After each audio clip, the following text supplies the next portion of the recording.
We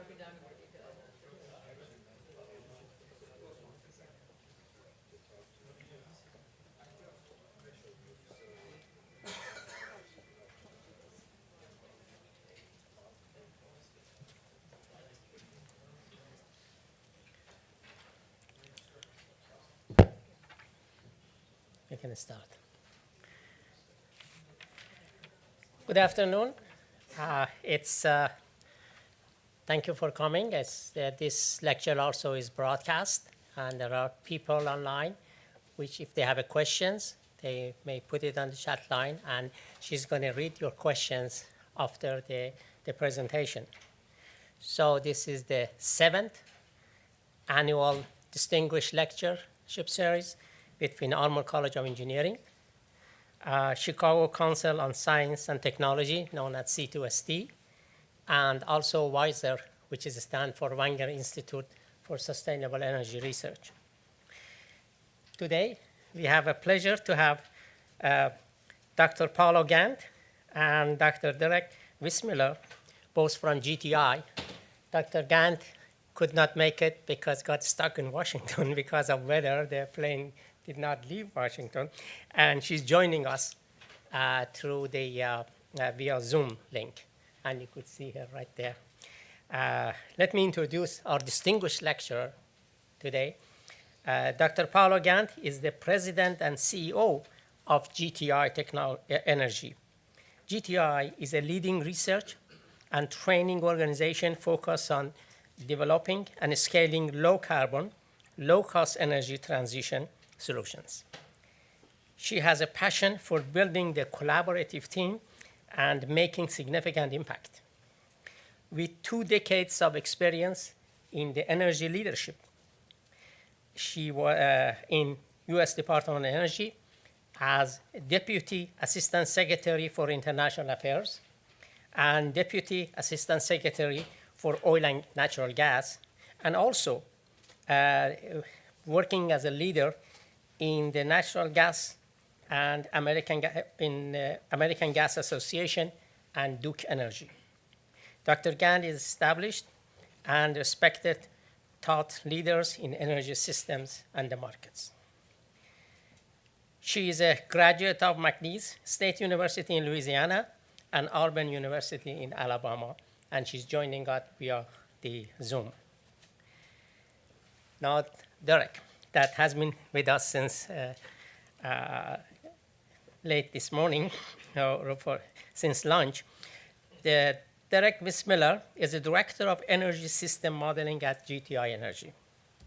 As a Director of Energy System Modeling at GTI Energy, Derek drives efforts to evaluate the environmental and economic impacts of technology solutions in transitioning energy systems. Derek also leads GTI Energy's independent research and development, call it IRD program, launching innovative and impactful early stage technologies concept. Derek's interest includes advancing low-cost, low-carbon technologies. He heard a lot about these things from all the faculty so far. Derek receives his bachelor degree from Illinois State University, master from University of Wisconsin-Madison, and PhD from Iowa State University. It's a great pleasure and honor to have both of you talk about energy transition. Thank you.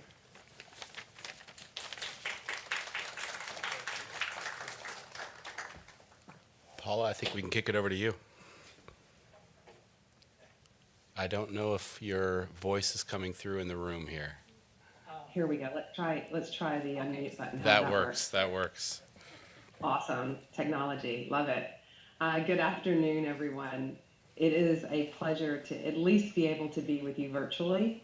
I had plans to be there in person, of course. Mother Nature had other ideas with these storms that are making their way through the country. I'm glad each of you are safe and sound this afternoon, and really appreciate the very warm introduction, Hamid, and the opportunity to share some thoughts with everyone today. Derek and I are going to do a bit of a duo, and we're going to hit on a couple of key themes in our remark. how we're focused at GTI Energy on achieving impact. We care about making an impact in the world, and we're focused to do that through systems thinking, innovation, and collaboration. So everything we talk to you about today is going to reference back to that. It's in everything we do. Second, we're going to talk about where we are in energy systems and where we need to go, and share some perspectives on things that should prompt your thinking to hopefully ask some new questions after you leave this lecture today. But that's a thing we work with at GTI Energy. If we're asking questions that we already know the answers to, at the speed with which energy systems are transitioning, those are probably the wrong questions. We need to make sure we're asking questions that kind of put us on the edge of our seat, make us lean in, get a little curious, be a little uncomfortable because we don't know how to find the answers yet. So let's dive right in. Hamid talked about us being at GTI Energy, a technology and operational practice research and development organization, very much focused on how we can help energy system operators make the transition that are ahead of us and in front of us. We do that by leveraging the expertise of trusted scientists, engineers, and analysts and others, both internal to GTI and in the larger innovation ecosystem. Collaboration is fundamental to delivering the innovations that are needed for continual transitions in energy systems at a speed that we've not seen before. While we've been at this task of continual energy transition support for 8 decades, we're going to talk today about why the scale of the opportunity and the challenges is quite unprecedented and how we're thinking about meeting that challenge. So before we get to where we are today, a little bit about our shared history. IIT is part of GTI Energy's heritage. We started out as the Institute for Gas Technology on IIT's campus. The building pictured here in the middle contained lab facilities, including gasification, which is a fundamental part of GTI Energy's history and fundamental to some of the technologies that we're going to talk to you about today. Also, the Henry Linden Professorship, the chair that Hamid occupies, is named after an early IGT president. And we also used to partner with IIT on a graduate degree in gas engineering. So a long partnership, which we very much value.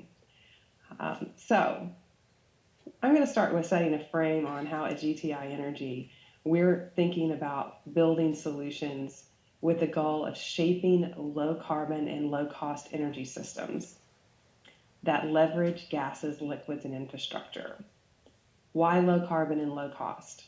We have a view that if we're going to meet the challenge of reducing emissions in the atmosphere from energy systems and energy use to a level that will prevent 2 degrees of warming by mid-century, then energy systems are going to have to not just be low carbon, they're going to have to be lower cost than even the systems that we have today. Big challenge. We also have a view that out to mid-century, we're going to be using a lot of gases and liquids, and we're going to need the infrastructure to have those molecules where we need them.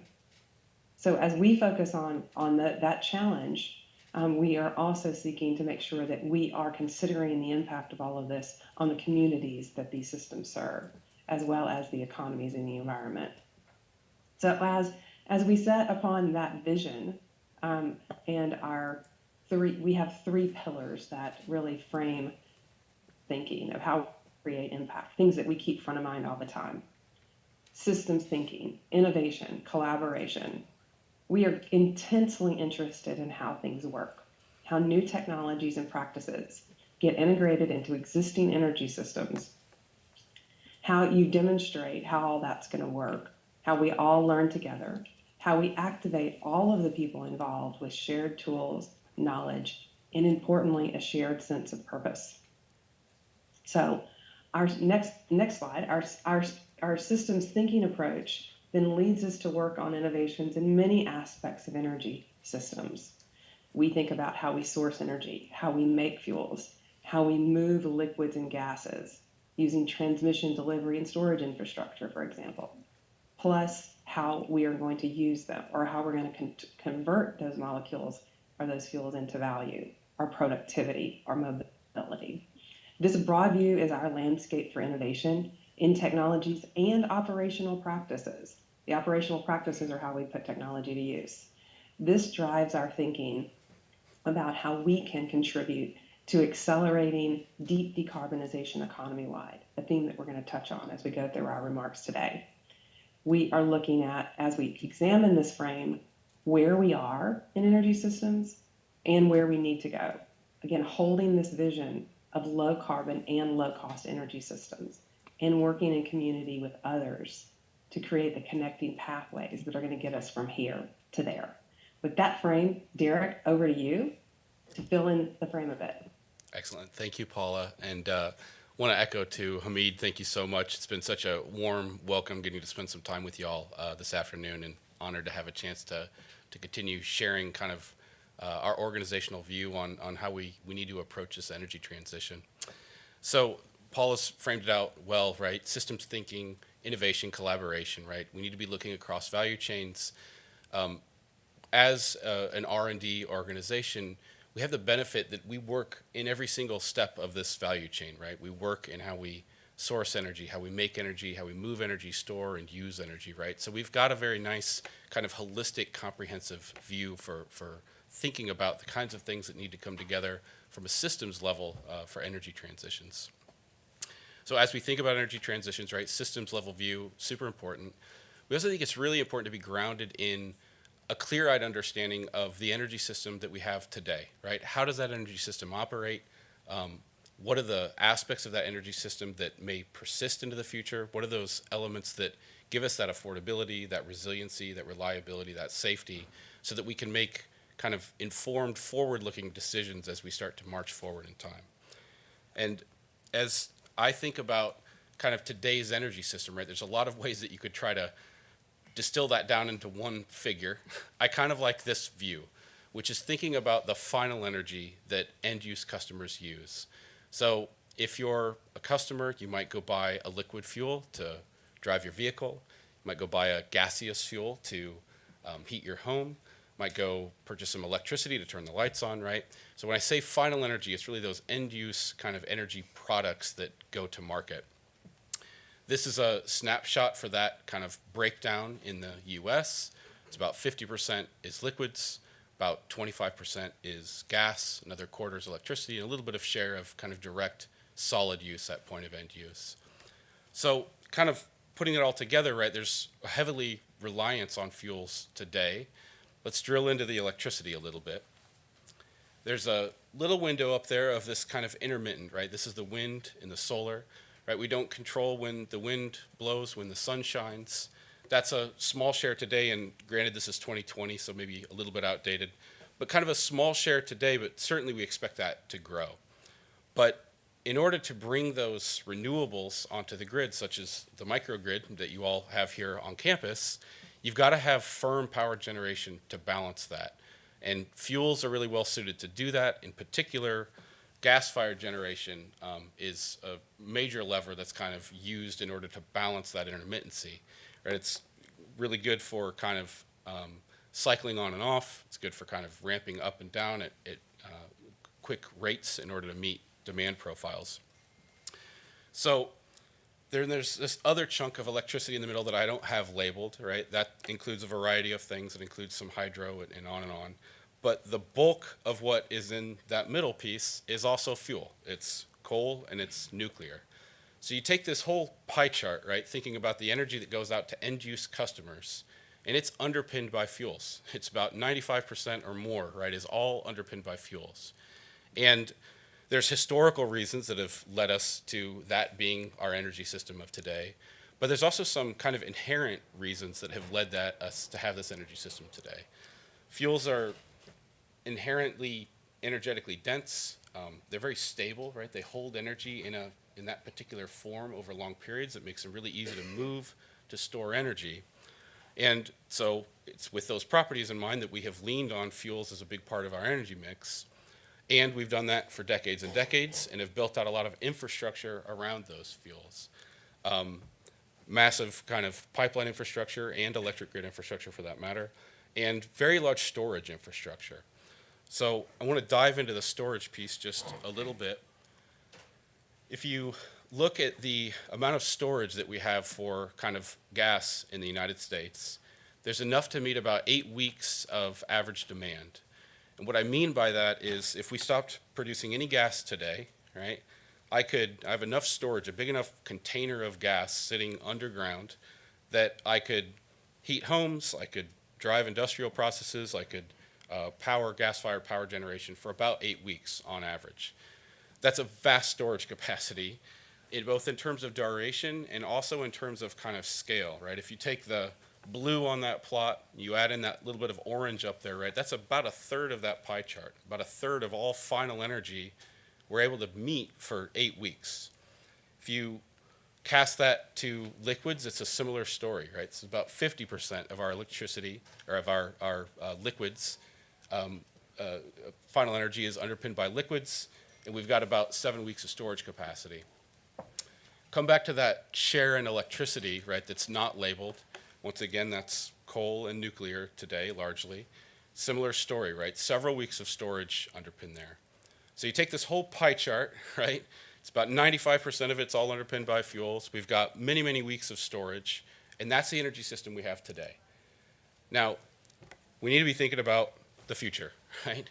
We know we've got to drive to deep decarbonization. We've got to push ourselves to net zero, but we've got to do that recognizing that we've got to make this transition affordable, right? It's got to be low carbon and low cost.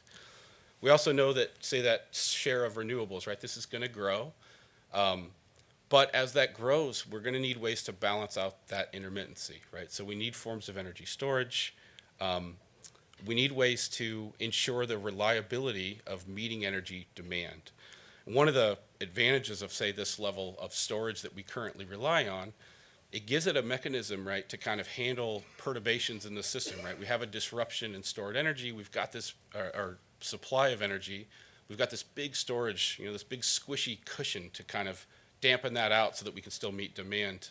And it's not just about reliability, it's about price, right? So if I've got this big squishy storage thing, right, a little bump here doesn't necessarily cause too many problems over here.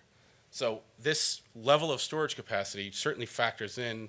It is something to have in mind as we think about marching to the future.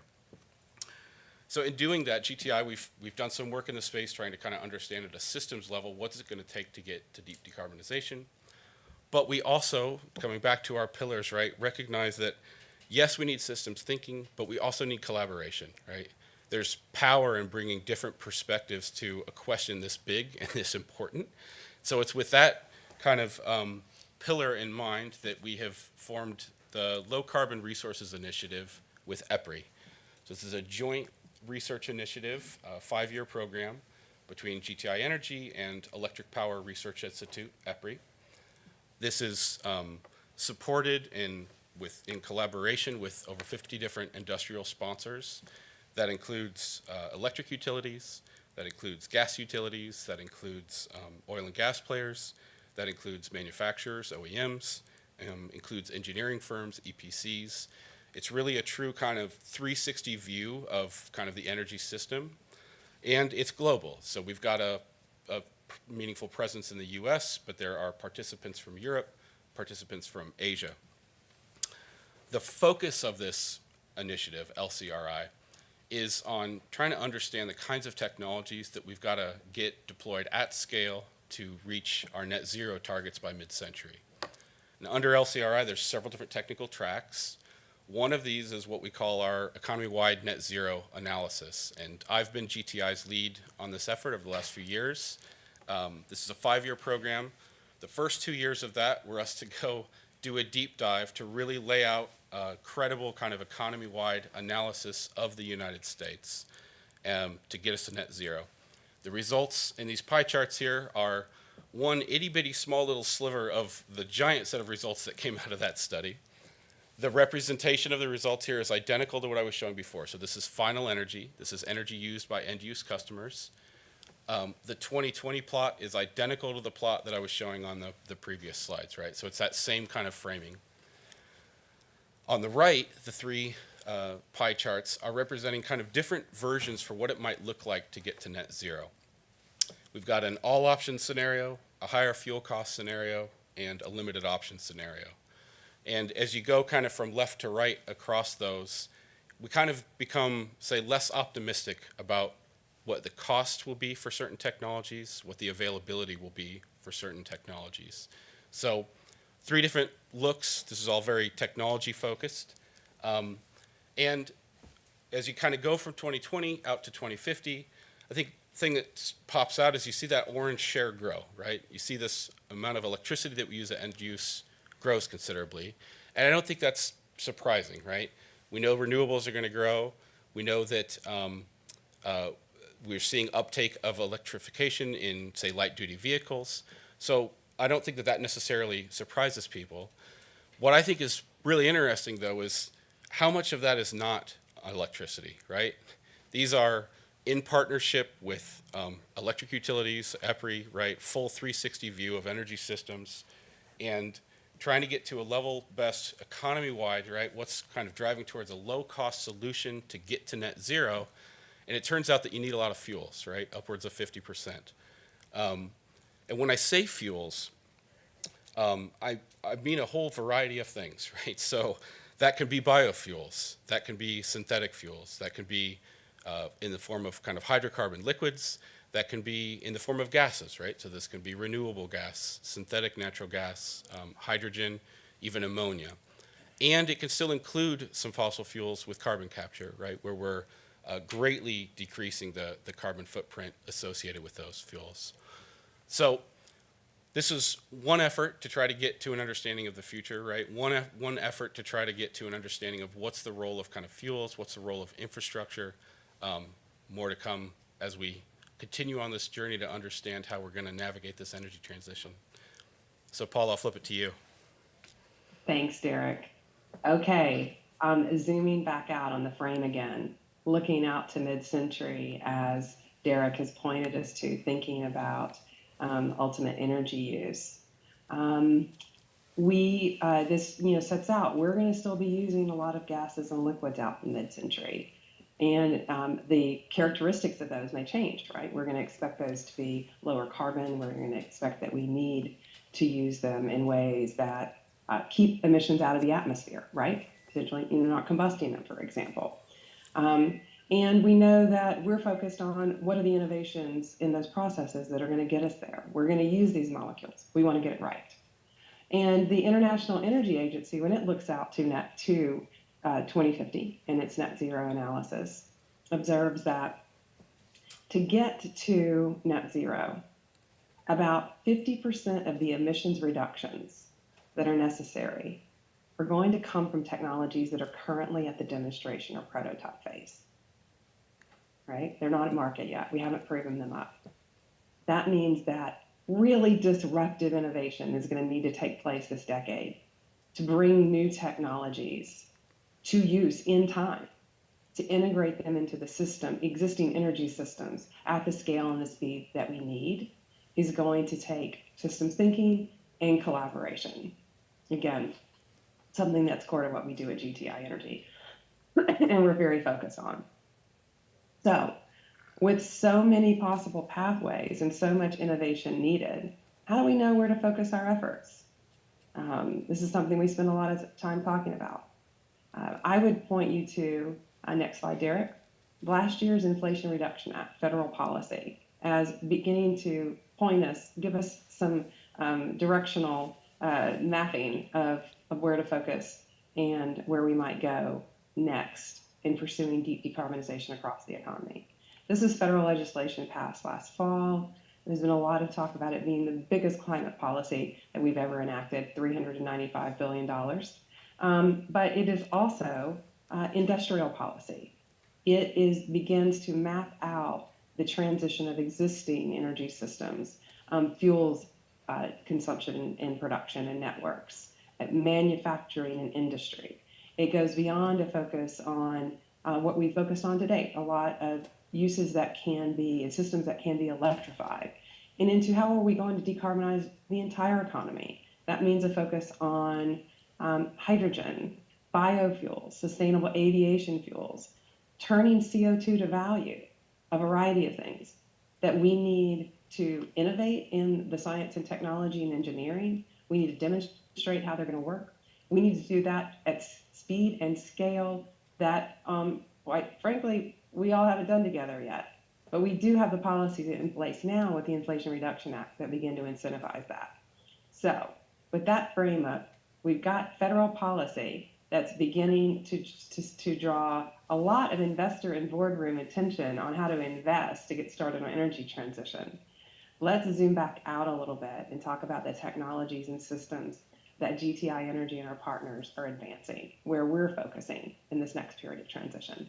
Derek, back to you. Great. Thank you, Paula.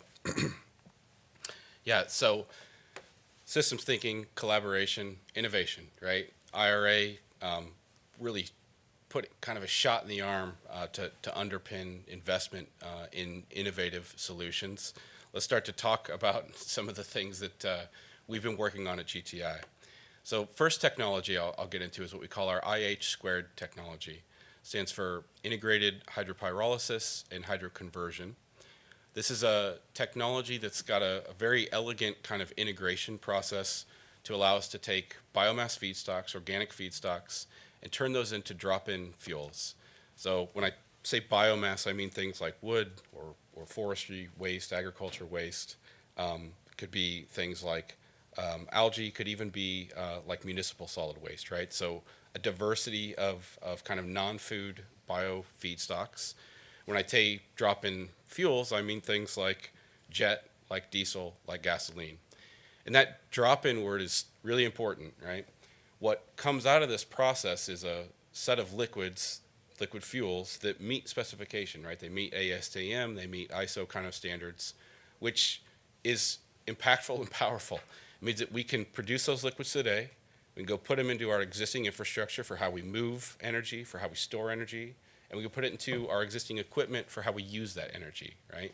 It means that it's the kind of solution that we don't have to go build vast amounts of infrastructure in order to start moving the needle on decarbonization, right? We can go build one plant at a time and start making incremental progress. And given kind of the feedstock flexibility that it has, it's the kind of solution that can be deployed at scale. We invented this technology at GTI, carried it forward through early stage development with support from Department of Energy and then with Shell, ultimately licensed that technology to Shell, and are continuing that on its path towards commercial product. We've got a operating pilot facility at GTI where we've done a lot of parametric studies and evaluations to kind of prove out the dimensions of the technology. We've built a demonstration plant in Bangalore, India, produces about 500 gallons a day of liquid product, and we're well on our way in terms of commercial design, maturing commercial design of a plant. So I'm pretty sure you're going to hear a lot more on this technology in just the next few years here. Next technology I'll talk about is called our Cool LPG technology. So it's the same idea of producing a drop-in fuel, but in this case, rather than targeting kind of the liquid fuels markets, we're targeting the LPG market. So we're able to take a range of different kind of what I'll call waste gas streams. We could take biogas, that's things like landfill gas, things like gas off of anaerobic digestion, or we can take CO2 that's been captured, combine that with hydrogen through this process to produce LPG, or we can use syngas, which I'll talk about in a minute when I talk about gasification. When I say LPG, I mean, you know, your propane tank that you use out for your grill, right? It's not all just propane, though. It's actually a mix of propane and butane. And depending on where you're at in the world, that mixture, that ratio changes a little bit. So if you're in European markets or if you're in African markets or Asian markets, right, that mix changes. Our technology has the flexibility to kind of dial in that ratio, right, and it's kind of built upon some novel chemistry that we've developed. I think that this particular, say, energy carrier isn't necessarily one that comes to front of mind when people think about energy systems, when they think about energy transitions, but it's an incredibly impactful market. In terms of, say, share of energy, global energy that is delivered to market in the form of LPG, it's not all that big. But in terms of the number of people that it impacts, it's jaw-dropping. It's in the several billions. And that's because LPG plays a huge role in the developing world. It's huge in Africa, huge in India, huge in other parts of Asia, and it plays a big role even in the developed world in rural markets, right? So in those communities, right, especially places that are more of the developing world, LPG has been a huge benefit to kind of people's well-being, right? It's a great alternative to kind of direct biofuel, I should say wood sources or manure sources that are sometimes used as cooking fuels, which can lead to health issues. It's a great energy in terms of helping to kind of lift people up in economic development. It's kind of with those elements in mind that we partnered with the Global LPG Partnership. They're a UN-backed entity that is supported and engaged with a broad set of stakeholders globally, NGOs, academic, governments, et cetera. We've partnered with them to form a joint venture, BioLPG LLC, to take this technology to market. And I think this is exciting in terms of, say, the people aspects, the sort of impact that this technology could make, right? We need to drive down the emissions in that sector. It's an important energy carrier that's serving a lot of important communities across the globe. And it's also exciting because we're partnering in new ways, right? There's energy transition, the excitement, the need, the enthusiasm, the investment, right? It's driving people to partner earlier in technology development, to start to cast a vision for how we get to market. And this is a great example of that. We've proven the chemistry out in the lab. We've got a very nice lab facility.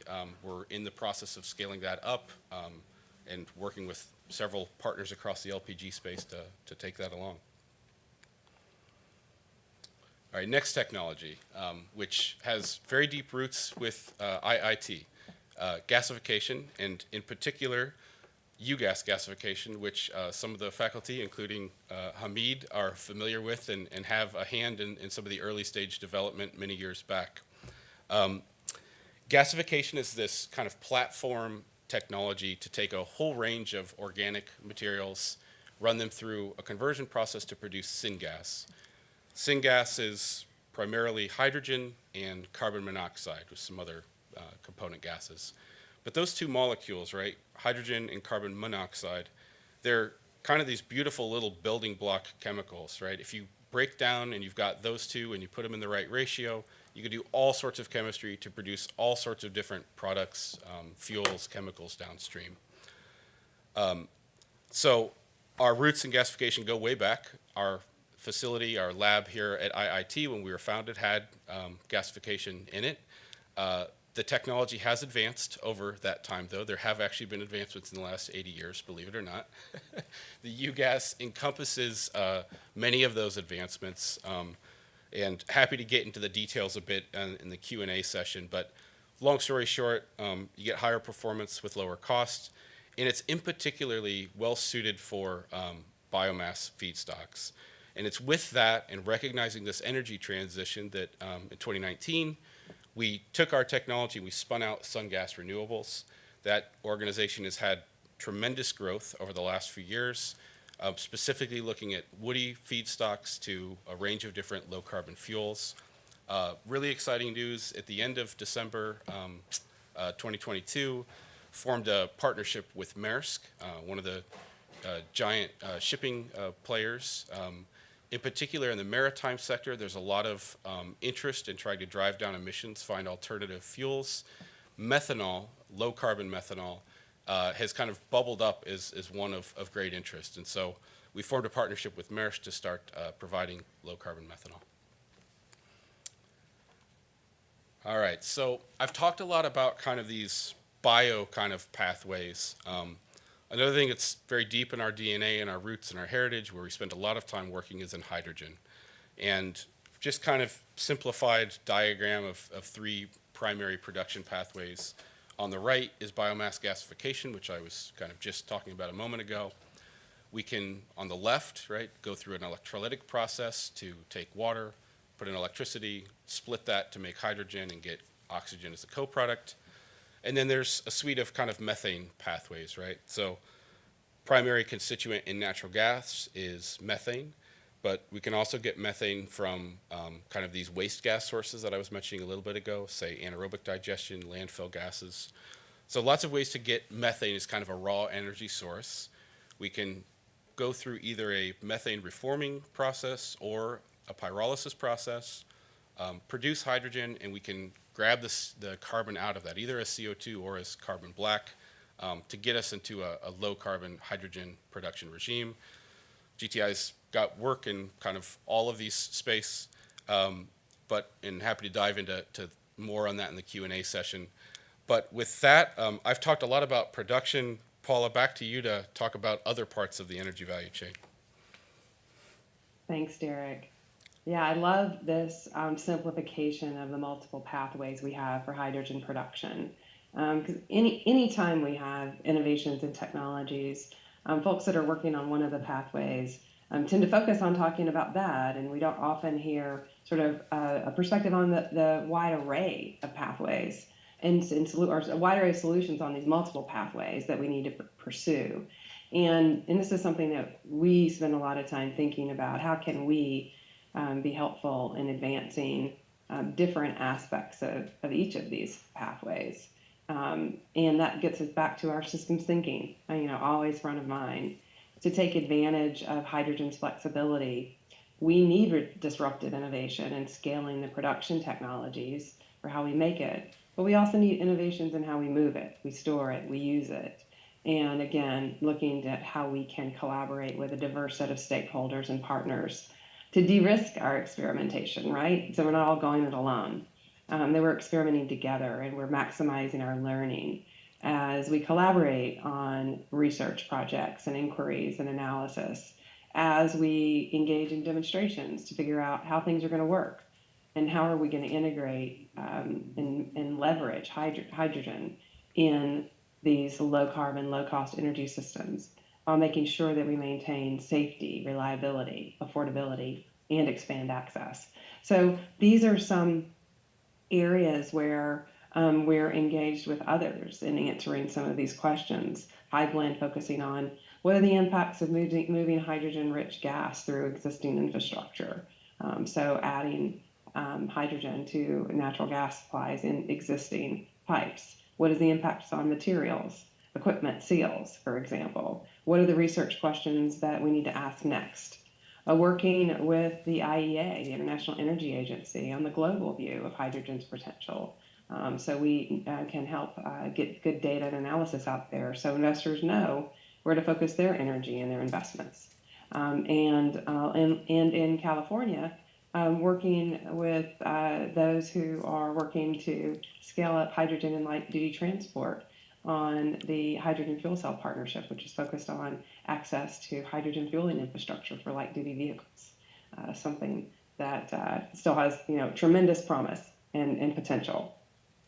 So these are some examples of collaboration. Another example at scale is our hydrogen at scale work that is led by our subsidiary Frontier Energy. And it's U.S. Department of Energy funded, along with a lot of cost share brought by industry and other partners. And it is, think of it as a demonstration, sort of a proto hub of how hydrogen is actually going to work in a community. So we've got it based in Austin, Texas, and together with our partners, we're learning about how things work, like producing hydrogen from landfill gases, powering a data center with hydrogen, using wind and solar electrons turned into hydrogen to store energy, right? Using hydrogen to power drones.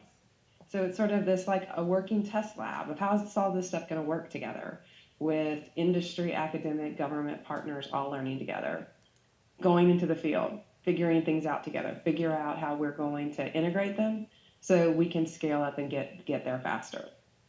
And then the ambition's even bigger than hydrogen at scale. We are also involved in developing regional hydrogen hub proposals. This is a program of the U.S. Department of Energy, looking at how we can use the development of hydrogen hubs as an engine for economic transition at the regional level as we move towards transitioning our economies to low carbon solutions. So we're very excited about that potential, and we're involved in 3 of those hub proposals. So there we go, moving right along, Derek. If we are thinking about all of these opportunities for decarbonization and all these technology solutions, We're going to need a lot of system thinking. We're going to need a lot of analysis, as Derek has set out. We're going to need a lot of technology demonstration. We're also going to be able to need to have reliable and trusted ways to quantify the low carbon aspect of these technologies and these fuels. Again, going back to this systems thinking, we recognized at GTI, as Derek's team has done this analysis, and our technologists have tried to evaluate which pathways to pursue, that one of the missing pieces is that we don't have the ability to assess and compare across technologies the carbon intensity. So how do we determine, for example, with hydrogen, what its carbon intensity is with various production methods? And we need a consistent yardstick to be able to make this comparison. You may have heard hydrogen referred to along a color wheel of blue, green, gray, turquoise. And when people say this, they're referring to a generalized way to establish the carbon intensity of that hydrogen. But colors aren't very precise in this regard if you're trying to use that information to make investment decisions or to qualify, for example, for some sort of tax incentive at the federal or state level. So we are working on ways to get to that common and shared understanding of how you quantify carbon intensity, which is a vital step on the way to standardize a carbon accounting. So I'm going to talk about a couple of our programs where we're building community and collaboration, where we've convened experts in industry and investors and government in these two initiatives that are focused on building consistent protocols that enable measurement of carbon intensity. So to move us past the tools that we have now, which are largely estimations, and in some instances generalizations, because we just don't have the methodologies or the tools yet. Veritas is one that we're very proud of, and it is a group of 40 plus organizations that have been working for the past year and a half, a little over a year and a half, to develop ways to assess the usefulness of measurement technologies for detecting methane leakages from natural gas systems, figure out how to operationalize all these technologies that have come into the market for detecting and measuring emissions, and develop standard measurement protocols that everybody can use for every segment of the natural gas value chain. And this is really important. A lot of companies have made very bold commitments to reduce their methane emissions, but what we've struggled with is a reliable, transparent, credible, open source, widely trusted way to determine, is their measurement accurate? Are they making the progress that they hope to or that we hope for them to make? And Veritas, in February, released the first version of these protocols for these 6 value chain segments in North America, and very excited about what this is going to do to help us make measurable and serious progress on reducing methane emissions from natural gas systems this decade. Next, in similar to the spirit of Veritas, we have helped convene with with S&P Global and the National Energy Technology Lab, the Open Hydrogen Initiatives. Again, pulling these community of stakeholders and experts together to determine how we're going to develop the methodologies for calculating the carbon intensity of hydrogen at the point of production. A much more precise goal than the color wheel. And we think this is going to be very important in helping to inform a lot of the investment decisions and policy decisions that are going to be made this decade, and certainly is more reliable than a color wheel. But importantly, we know this can't be done alone. These types of initiatives need to not just be characterized with collaboration, but also be open source and be characterized as a place where you go to engage in open learning, to de-risk your experimentation, to plow those learnings back into the next version, so that we're speeding to what's workable and useful faster, and creating critical mass so that it's adopted when these protocols come out. Very excited. Watch this space around Veritas and what we call OHI. It's very, very important community and progress we're building there. So In conclusion, we are involved in an array of aspects of energy systems transitions. We feel this is core to our long, decades-long mission of assisting energy system operators and new technology providers in making transitions. We have a lot of transition ahead of us in the next couple of decades.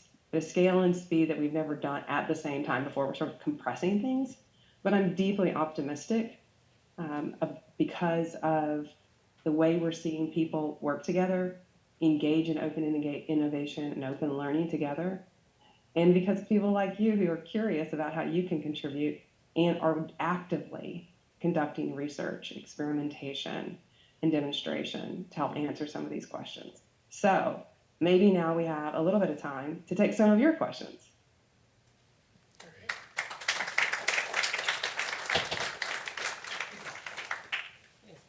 ahead. You will stay there.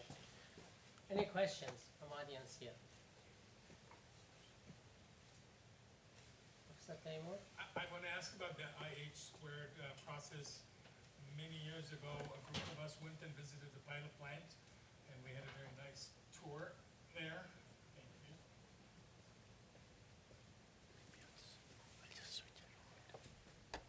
I think I project. And yeah, the facility was very impressive. And then a few years ago, a group of us actually wrote a joint proposal with GTI researchers for using the IH2 combined with algae biomass. It didn't get funded, and we would love to get that going again. But my question is there any production scale facility of IH2 that exists now or not yet? Great question. And Paula, were you able to hear some of that? Okay, I was. great. We're working on microphones for the audience. I'll go ahead and take that one. So great. Once again, more shared history between IIT and GTI Energy. It's almost like we can't get away from each other. The IH squared technology is progressing along. We have a production scale demonstration plant in Bangalore. So it's not full scale commercial yet. It's 500 a day, but at a large enough scale to get over the major stumbling blocks that we view as we think about that scale up for that next path. The commercial scale design has been ongoing for a few years now, and we've licensed the technology out to Shell, so it's really in their control. We are still supporting them and working them in that. But as I kind of alluded to, I think you're going to hear more on that in the very next few years here. And I'll just add at the facility in Bangalore, they're producing a drop-in diesel and a sustainable aviation fuel. So it's pretty exciting. And being a Formula One racing fan, I never miss an opportunity to say that in Shell's partnership with the Ferrari team and their joint commitment to biofuels being introduced into Formula One, the IH squared technology is referenced as what they're relying on. So we think there's bright prospects for IH squared, certainly on the racetrack. And we know that what happens on the track migrates to the road. Thanks. Let's get a question from online. Yeah, the next question, I'm going to make a few inferences because it says, what happens when a new administration changes policy? Thank you. What happens when a new administration changes policy? Are we on this path regardless? And I imagine that is in regard to the Inflation Reduction Act and zero emissions. If that isn't what you intended, I apologize. That's great. Paula, I'm happy to take that question. I love it. I'm going to tell you a quick story. I was at the Department of Energy in President Obama's administration, and there was this thing called the Conference of Parties, the 21st one in Paris, where a lot of governments made commitments to decarbonization and climate action. Just 2 years later, when the Conference of Parties occurred in Marrakesh, the conversation was not about government action. It was about private action. So this would have been 2016, right? The conversation completely turned to private action. And what you saw in the subsequent years is a tremendous flood of money coming in globally to how can we make money on this transition, right? The Inflation Reduction Act is sort of a lagging indicator in a way of what's been happening globally for the past 6 or 8 years. It's a follow the money story. And that's relevant to tell you why I think the aspects of the Inflation Reduction Act that provide incentives for clean hydrogen production, liquid fuels production, sustainable aviation fuel, carbon sequestration and use. Why is that durable? Why do I think we're on a new trajectory of industrial policy, not just an election cycle? Because while that policy was voted for, because that's how Congress works apparently these days, only by one party, the Democrats, those who supported what's in that policy are investors in energy system, industrial gas operators, a broad group of interests that either are not just Democrats or Republicans or are both, right? This is not partisan policy, actually. It's supported by those who have steel in the ground and money in the game. So and right now across the country, because it's so significant, boards are having conversations about what does this tell us about what our role as energy transition is, or how can we grab a piece of this pie, because it's a really big one. That is going to be part of what produces disruptive innovations that really outpace any expectations we have. One more quick story. Why am I a believer in disruptive innovation? I had the privilege of being the U.S. Department of Energy, being responsible for creating the policy for exporting U.S. natural gas in the office that had funded the work with George Mitchell and GTI to figure out how we were going to develop our domestic natural gas resource in shale, which nobody really expected to pay off. But when it did, when that relentless technological innovation and demonstration paid off, it literally changed the world. It changed geopolitics. It re-onshored domestic industry and manufacturing.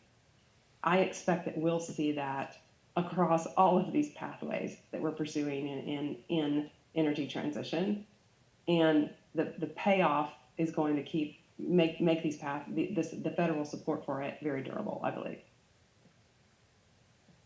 Okay, let's next question from audience here. Anybody else except Professor Taymor has a question? I'm your backup. And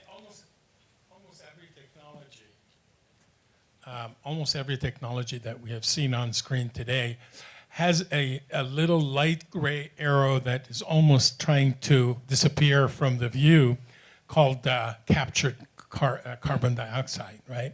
That is another seminar in and of itself. But where have you converged on in terms of capture? And are you considering biomass capture in these technologies that you're using? Because that's something we have a very high interest in here. Yeah, I'll take an initial stab, and then Paula would love for you to add on to this. Yes and yes and yes. If you can capture CO2 off of sources that ultimately were driven by a fossil source, right, we should be looking at doing that for biosources. And when you look at, say, the net zero study that I presented, and other net zero studies that have been put forth both for the US and globally, one of the pathways that comes kind of ringing through is so-called BECCS, bioenergy with carbon capture and sequestration. And the reason for that is that it allows you to achieve kind of a negative carbon dioxide flow, right? You can take CO2 from the atmosphere that can go into the tree or the plants, the crops as it was growing. I take that material, I go maybe produce a biofuel, and normally there's some CO2 emissions that would come off in that process. But if instead of those CO2 emissions, I take those, I capture those, I put those down whole, I've ultimately achieved a negative flow. And when you're looking systems-wide, once again, systems thinking, if I'm able to achieve some of those negative flows, especially kind of cost competitively, right? I've already got a market for this biofuel I'm producing, and with the incremental add of costs, I can capture that CO2. If I can get those negative flows at an affordable cost, it allows me to have positive emissions in other parts of the economy where it's really, really expensive, really difficult to try to avoid those emissions. So from kind of a pathway, from a systems perspective, absolutely, and it is part of our thinking, part of the ways that we're thinking about our technologies. Just to maybe also add, we are working actively in the sequestration space. And Paula, maybe you want to add a word about Progeo and other. I'm actually going to go in a little bit different direction. I'm going to take us out well into the 2030s and add a couple of things in addition to sequestration. Because when we say sequestration, we're usually talking about like sticking it under the ground, that CO2. A couple of other things I want to point to in CO2, and I think many of you are probably working on things like this. One is how we use molecules without creating the emission, right? So we eliminate the emission before it happens. Or the unwanted things, so pre-combustion capture or not combusting. Very, very going to be very important, I think, for us economy-wide that we work on those sorts of technologies in the 2030s. Also, even more important potentially, I think, is how do we turn CO2 to value? How do we turn it into chemicals and materials? How do we use it to create everything in the room that you're sitting in that we now produce with natural gas liquids and the like, right? How we do that without creating additional emissions. That is really, really the ring that we're going to be grabbing for in the 2030s.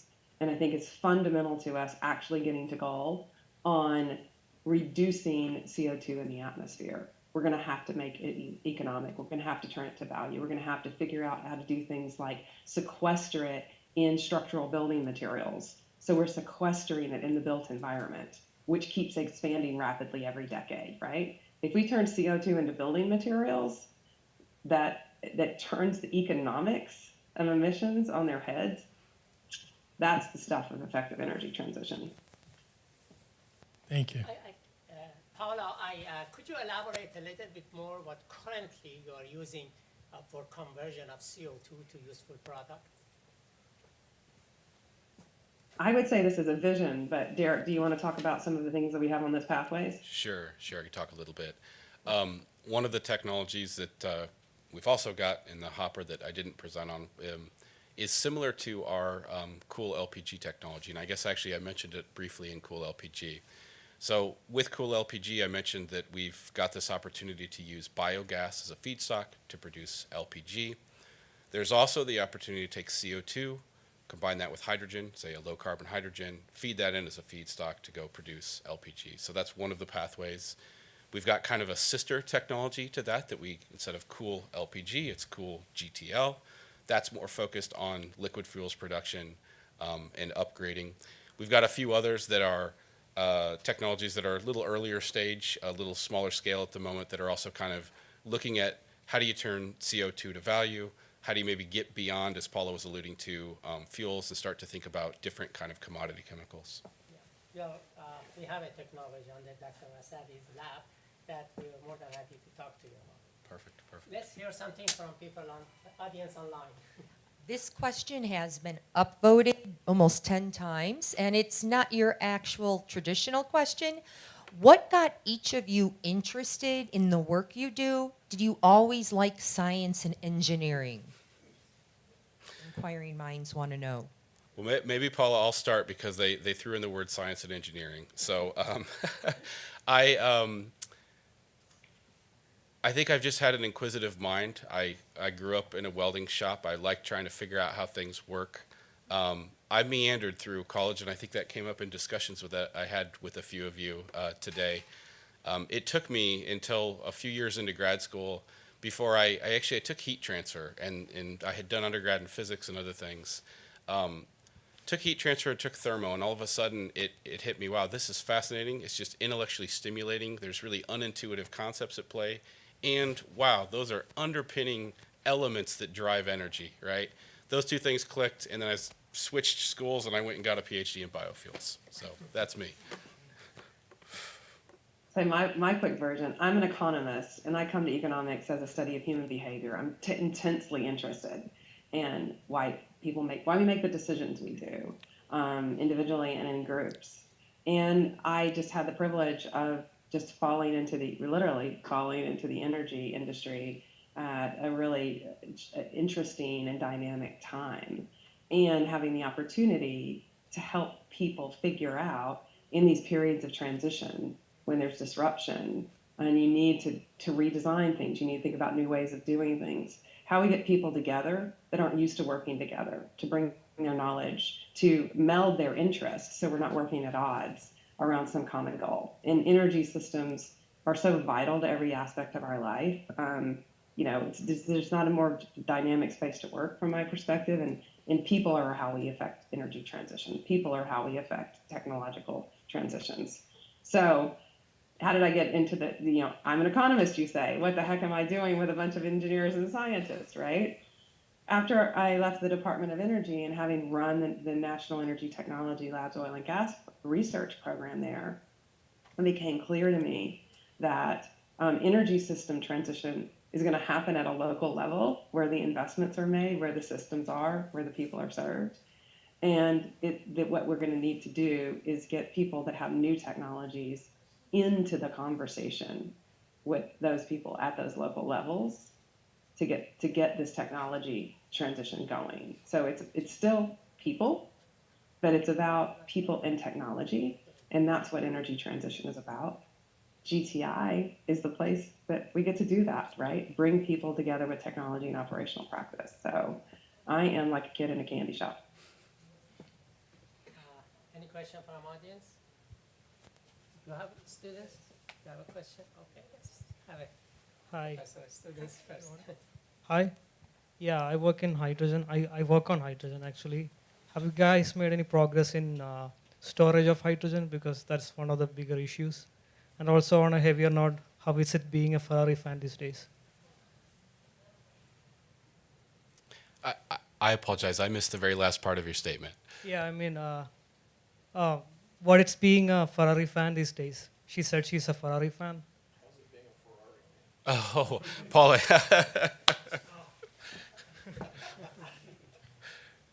Okay, I'm going to answer the second one and take the first one back to you, Derek. Don't tell anybody, but I'm not really that big of a Ferrari fan. I just want them to do well. I'm a Mercedes fan. I'm a Lewis Hamilton fan. So Ferrari's next. And to the first part, I think you mentioned you're working in hydrogen storage. That is a place where we play. One of the slides that Paula showed up in particular, we think about getting these technologies deployed at scale to make impact or really transition, right? We also are going to need hydrogen storage at scale. So one of the initiatives that we've got going on is in collaboration with IEA. They've got what they call their technical collaboration program. We're very active in that, looking at different subsurface, formations, geologies, characteristics. How do you go develop to go do large-scale underground hydrogen storage? I would add on to that, and Derek touched on it when he talked about his analysis. But one of the things that I don't think enough attention has been focused on quite yet is when we know that we're going to need, as Derek pointed out, ways to firm up our low carbon energy system. We're going to need energy storage at economy scale. One of the things that hasn't been fully sort of like brought into the conversation is the role that natural gas transportation, distribution, and storage systems play as energy storage at an economy level. And Derek's analysis pointed to that, but these systems are designed for deliverability. They're massive storage devices that move molecules from when they're abundant in the summer to meet a winter peak, for example, right? That's what we need storage to do. So it's a massive chemical storage device. And we're intensely interested about then how do you think about the long-term role of that infrastructure, storing increasingly lower carbon molecules, hydrogen-rich natural gas, renewable natural gas. In some instances, that system, maybe it's hydrogen, or some other synthetic gas that you're moving around to make hydrogen, or ammonia. Really interesting questions to dig into there that will keep us all busy for a couple of decades, I think. Let's have a last question from Flo. So, you had mentioned that sequestering carbon dioxide may not be the best solution. Using it for building materials is a much better solution, which I completely agree with. A few years ago, I read that there was X Prize in which they said if carbon dioxide is used in cement and concrete, it increases the strength many times. Why is this technology not being used by industry? For example, in Chicago, we have these roads that are made with concrete and the potholes keep coming up all the time. And my guess is if they use carbon dioxide in that concrete, it may not do it. So do you have any explanation of why industry is not employing these new developments in technology? Yeah, and I'll also just do an editorial correction. I'm not kicking carbon sequestration in the shins. We got to do it. I'm just saying it's not sufficient. Yes. We got to reach further beyond that, right? So more power to everybody that's working on that, and let's go beyond that, right? So yeah, absolutely, putting CO2 into things like tires, like concrete building blocks, like you name it, really important. And lots of technologies out there that are being proven up and demonstrated. What we haven't seen yet is sufficient money going into that, and tax incentives, for example, to really take these technologies through, one of these next valleys of death, right? Again, if you look in the Inflation Reduction Act, the carbon sequestration incentives, 45Q, were extended, but also additional incentives were created focused on capturing CO2 in industrial processes. And if you dig down into that, there's also initial money for R&D on CO2, putting it to use. So we're starting to see a thread to pull on here.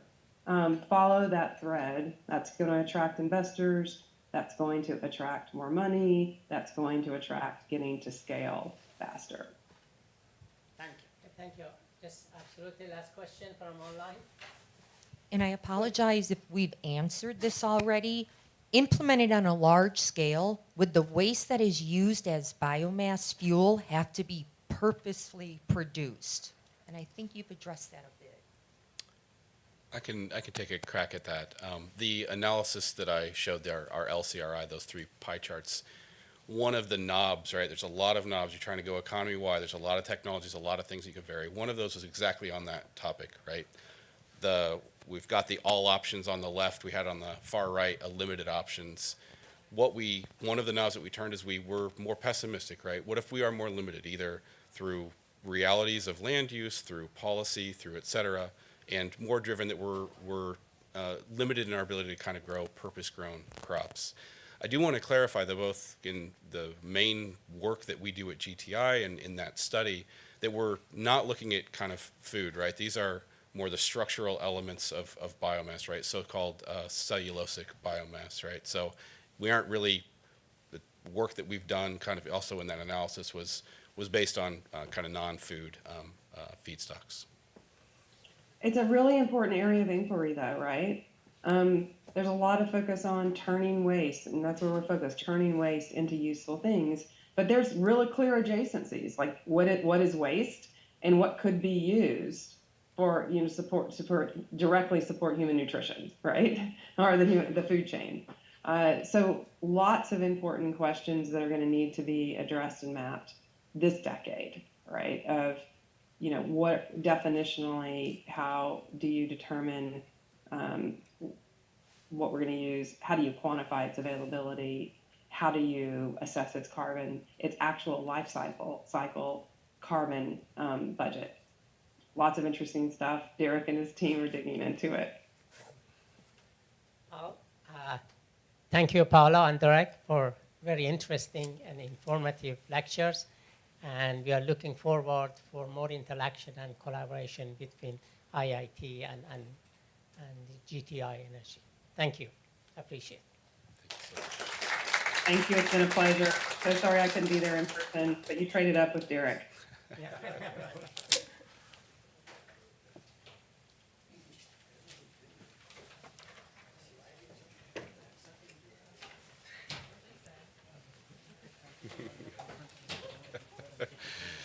Okay. You want to take a photo? Paula, we'll just keep you up there. This is fun. I don't know how we